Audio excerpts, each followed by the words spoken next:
En este screencast lo que vamos a hacer es ilustrar el proceso de el uso de la base de datos del NIST, eh, más específicamente la base de datos de cinética química.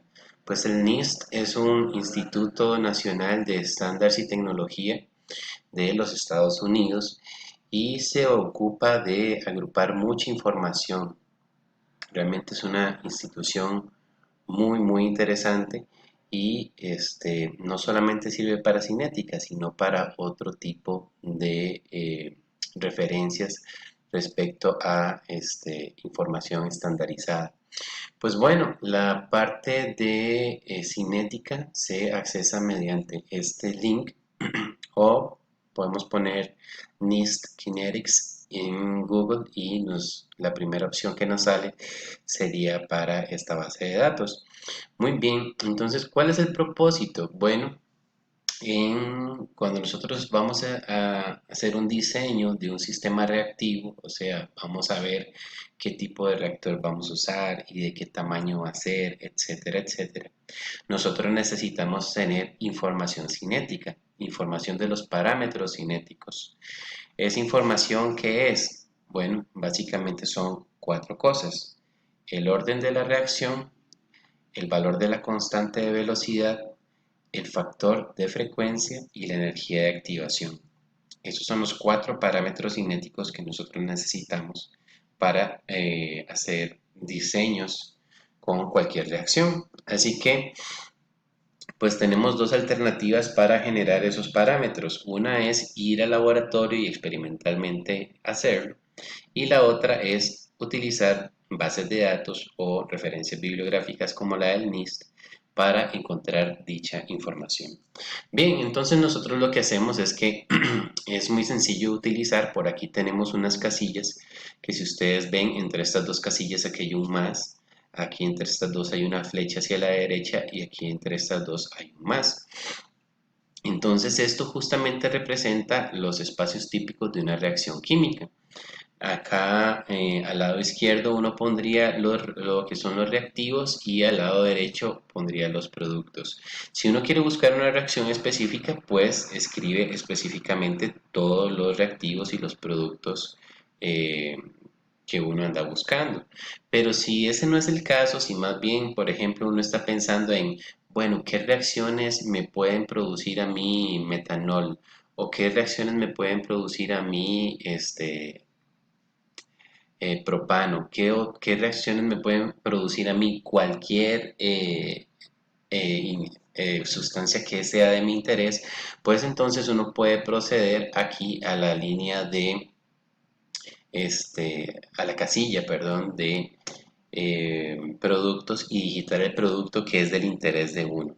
Igualmente, por ejemplo, si yo tuviera interés en algún reactivo, y tengo ese reactivo y digo, bueno, ¿qué reacciones puedo generar con ese reactivo? También yo podría escribir aquí el reactivo y dar aquí en Submit, y él me tiraría toda una serie de resultados donde ese reactivo que yo estoy colocando está involucrado.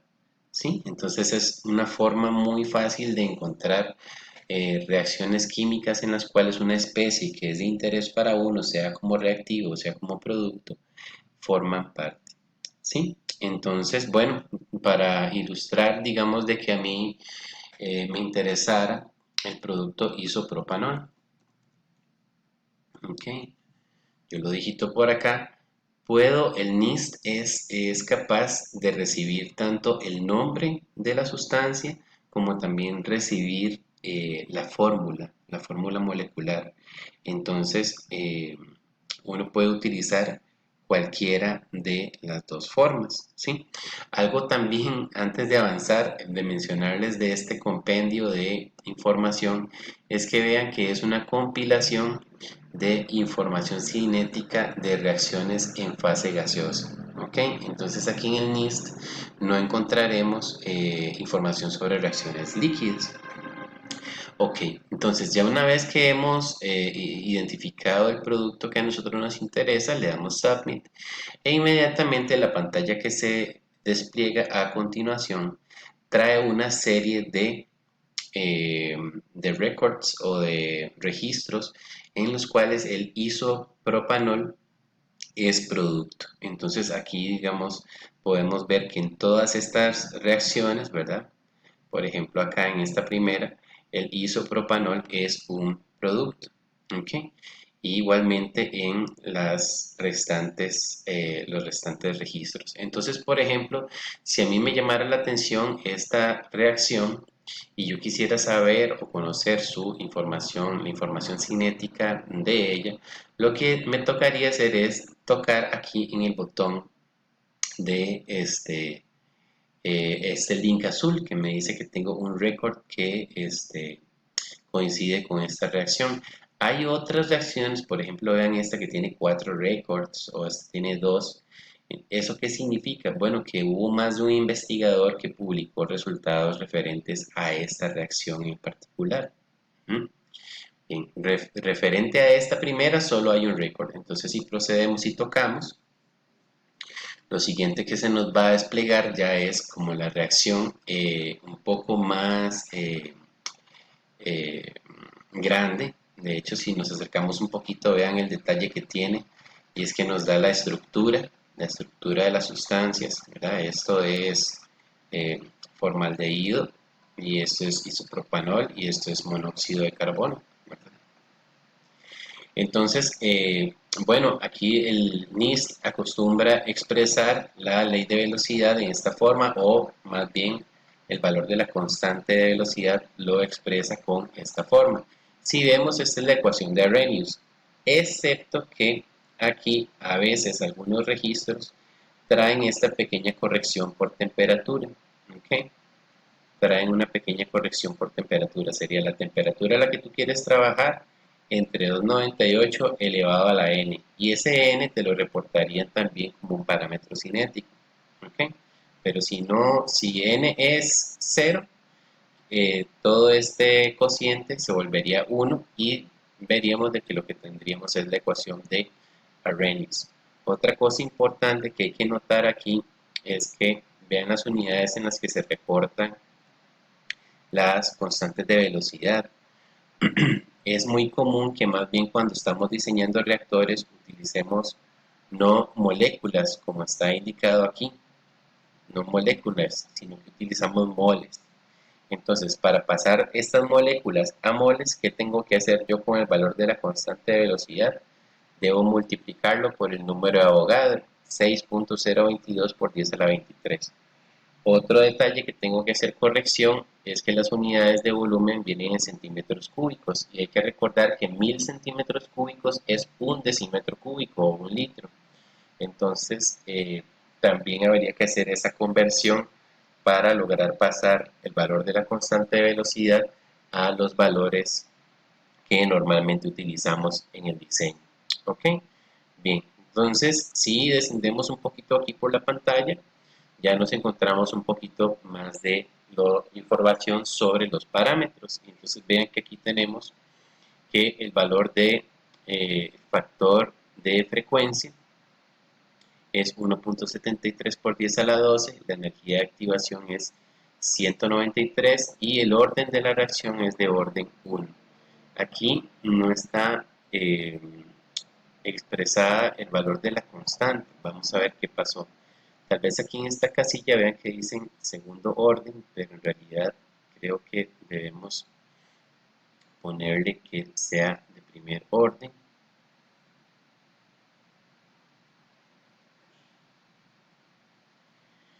Ok.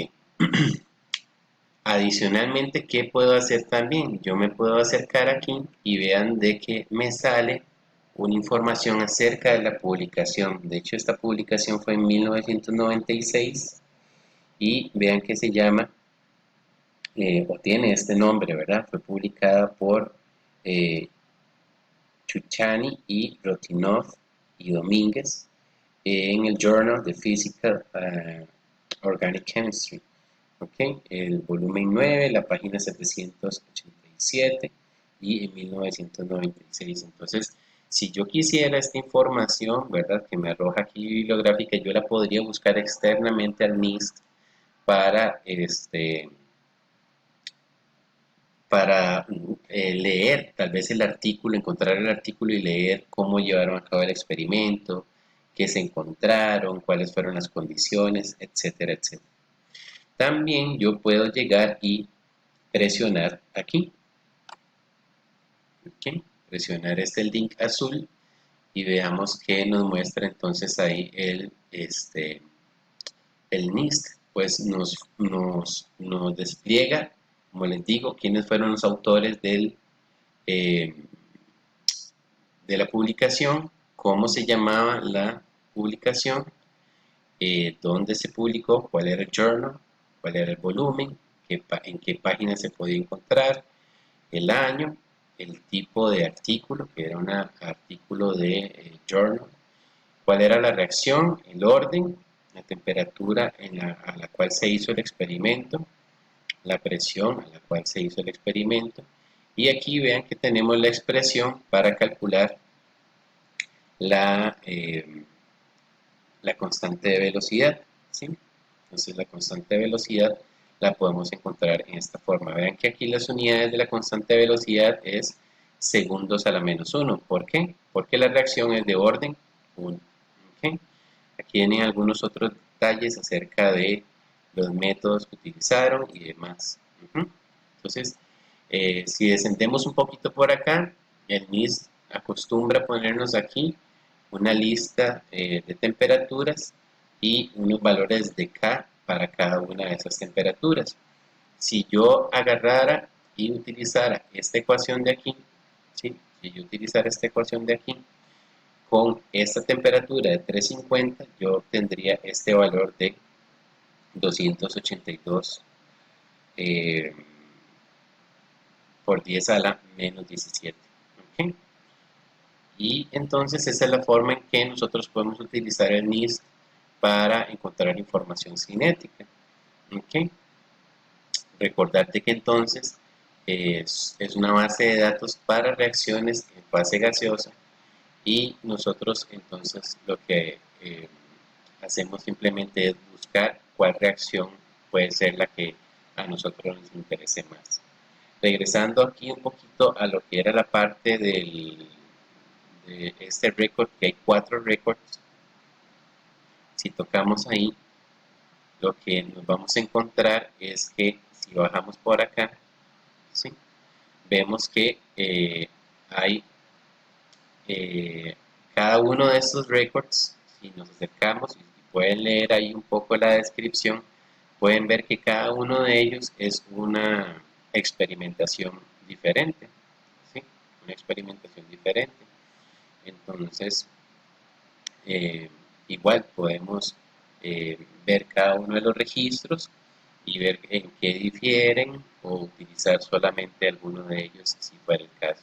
¿Okay? Entonces, así es como se vería un caso en el cual yo tenga más de un récord o más de una publicación hecha respecto a una reacción. Y bueno, cada vez que necesitemos eh, evaluar o estudiar una reacción y ver su cinética, recalcar que lo primero que tenemos que hacer es pues venir a las referencias bibliográficas y buscar ahí, porque esta búsqueda en las referencias bibliográficas nos puede ayudar a ahorrar mucho dinero y tiempo.